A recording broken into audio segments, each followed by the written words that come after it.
Raphaël, 20 ans, devenu paraplégique complet en T10 le 4 novembre 2018 suite à un accident de la route. Les médecins réanimateurs nous ont immédiatement informé qu'il ne marcherait plus jamais. Propos rapportés du professeur Reggie Edgerton, professeur distingué de biologie intégrative et physiologie, neurobiologie et neurochirurgie à UCLA, aux États-Unis. Il dit, je cite, « Les personnes paralysées se font souvent dire très tôt « N'ayez aucun espoir car vous ne récupérerez pas au-dessous de la lésion ». On leur dit cela depuis des décennies et encore aujourd'hui. Mais c'était ridicule avant et c'est encore plus ridicule maintenant. Voici l'histoire de Raphaël en images. Raphaël, mon fils, 20 ans, est un garçon brillant. Il venait d'avoir sa première année de licence de physique. Un jeune homme généreux avec les gens qu'il aime, toujours prêt à rendre service et à s'amuser avec sa bande de copains. Ses copains qui sont encore là aujourd'hui à le soutenir au quotidien. De vrais amis. Raphaël est aussi une tête de mule et croque la vie à pleines dents. C'est un battant. Il avait une vie d'étudiant classique et deux passions.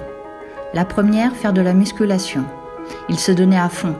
Il a toujours aimé se surpasser, se donner des défis, aller toujours plus haut, plus loin.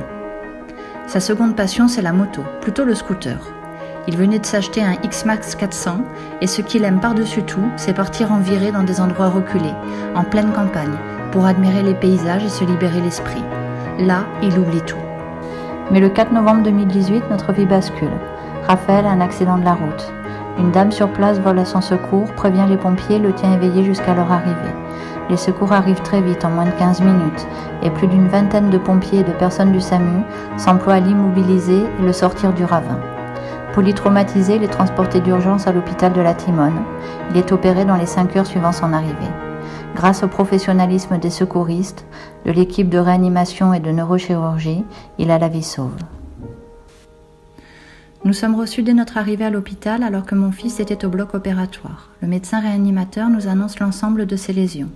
Décollement du poumon avec poche de sang, hémorragie interne, lacération du foie, fracture du pied et du tibia, pétichie au cerveau.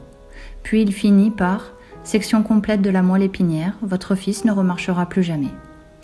En tant que parent, vous sentez le vide vous envahir, mais mon premier réflexe a été de demander à voir les IRM de sa colonne. Sur cette IRM, on voit sa vertèbre brisée, mais on ne voit pas la moelle épinière. Donc je demande au médecin, comment voyez-vous la section complète de la moelle épinière ? Il me répond que c'est statistique. D'après l'angle de la fracture de la vertèbre, il ne reste aucune terminaison nerveuse. Malgré ma douleur, ma peine, mon désespoir, cette réponse sera à l'origine de toutes mes démarches, car chaque corps humain est différent, et les statistiques peuvent varier d'une personne à l'autre. Le médecin réanimateur conclut en nous disant que le pronostic vital de Raphaël est engagé et que s'il survit, il devrait rester 15 jours à 3 semaines en réanimation et environ 1 semaine sous respirateur artificiel. Je passe la nuit assis sur un fauteuil de la salle d'attente et je peux le voir le lendemain. Il est plongé dans un coma artificiel pour qu'il ne souffre pas. Je peux le voir 15 minutes. Et là, je ne vois que lui. Pas les machines, pas le tube dans sa bouche. Son visage est intact. Juste une petite cicatrice entre les sourcils. On dirait qu'il dort.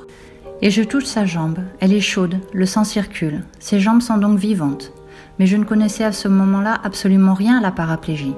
Et l'ensemble de l'équipe médicale me disait de me laisser porter, de voir au jour le jour. Ne répondez pas à mes questions. Je me laisse donc porter jusqu'à ce que son pronostic vital ne soit plus engagé. Finalement, il déjoue les pronostics et il ne reste que 5 jours en réanimation. Le respirateur lui a été enlevé sous 24 heures et il passe ensuite en soins continus, unité de surveillance étroite, toujours à la Timone. Les multiples lésions de Raphaël sont très douloureuses et je commence à voir les effets cachés de la paraplégie. Quelques jours après son arrivée aux soins continus, première infection urinaire, rythme cardiaque à 150, 39 degrés de fièvre, nausées, vertiges. À ce moment précis, je décide de ne plus me laisser porter. Je dois comprendre ce qu'est une blessure à la moelle épinière, ce qu'est la paraplégie et où en est la médecine et la science de nos jours pour traiter cette pathologie. Je décide donc d'aller récupérer le dossier médical du service de réanimation. Je mets des heures à le déchiffrer. Je vois les IRM du matériel posé et je suis interpellée par la nature de sa lésion. Il est noté « compression médulaire sévère » et non pas section complète de la moelle épinière comme nous l'avait annoncé le médecin réanimateur.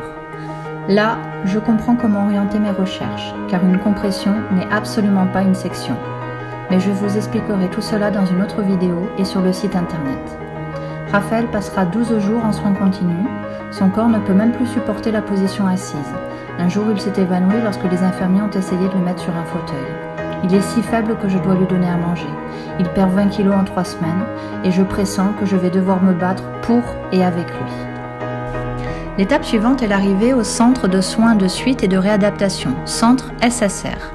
C'est ce que l'on appelle communément un centre de rééducation, mais les mots ont ici une importance fondamentale. L'objectif d'un centre SSR est de réadapter le patient en rééduquant uniquement les fonctions conservées ou affaiblies. Et à mon grand étonnement, il n'est aucunement question de stimuler les fonctions perdues. J'ai contacté les centres SSR les plus réputés de France et la logique est la même partout.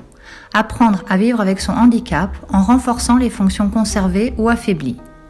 Mais mes nombreuses démarches effectuées depuis l'accident, en contactant des centres de rééducation, des neurologues, des neurochercheurs, des kinésithérapeutes, partout à travers le monde, m'ont convaincu que la prise en charge des blessés médulaires en France doit absolument se moderniser. Oui, il est possible de stimuler des fonctions perdues. Oui, il est possible de réduire le handicap.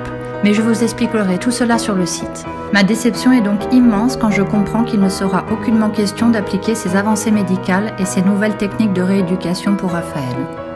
Voici un exemple d'exercice de réadaptation que Raphaël effectue au centre. Pour le sportif qu'il était, je vous laisse imaginer la douleur morale qu'il ressent, en plus de la douleur physique.